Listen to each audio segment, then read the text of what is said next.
आरबीआयने पेटीएमला मोठा धक्का दिलाय। पेटीएम पेमेंटवरती बँकिंग व्यवहाराला निर्बंध घालण्यात आले। 29 फेब्रुवारी नंतर सध्या असलेल्या ग्राहकांना बँकेत रक्कम जमा करण्यासाठी सुद्धा मनाई करण्यात आलेली आहे।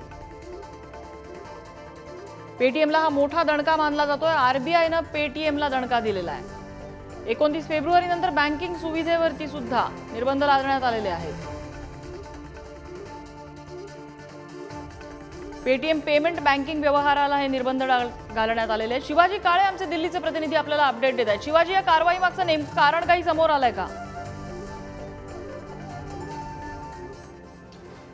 आरबीआयने जे निवेदन जारी केले आहे त्या जारी केलेल्या निवेदनामध्ये त्यांनी असं म्हटलेलं आहे की पेटीएम्सने वारंवार जे नियम आरबीआयने घालून दिलेले आहेत त्याचं पालन केलेलं नाहीये, त्यामुळे ते आता भविष्यामध्ये आर्थिक ठेवी ग्राहकांकडून घेऊ शकणार नाहीयेत आणि भविष्यामध्ये त्यांच्यावरती अधिक कठोर नियम लावले जाणार आहेत। सगळ्यात महत्त्वाचं म्हणजे या पेटीएम्सवरती आरबीआयने घातलेल्या निर्बंधानंतर ग्राहकांच्या पैशाचं काय होईल असा सवाल ग्राहक निर्माण करू शकतात। मात्र त्यांच्या पैशाचा ते व्यवहार करू शकतात, त्यांचे पैसे काढून घेऊ शकतात, पेटीएम वॉलेटमध्ये असलेल्या पैशावरून ते वस्तू खरेदी करू शकतात।